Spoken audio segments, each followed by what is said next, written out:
Hello everyone, welcome to TaskFino, your all-in-one office management software. In today's video, I'm going to show you how the dashboard of TaskFino can increase the efficiency of your office operations. So on top of the dashboard, you can see how many divisions, departments, designations, employees and roles do you have.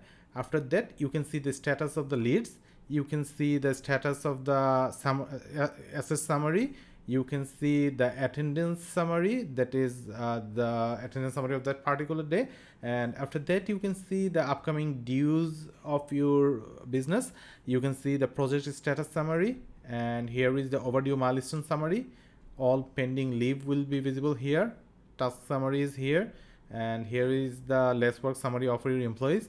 If you have any due invoice, you can see it here.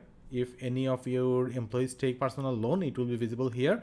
And if you have any account payable, the summary will be shown here, and your personal task summary will be here. If your employees are in agreement, the next agreement renewal date will be shown here. If you have any personal work hours, that will be shown in this graph.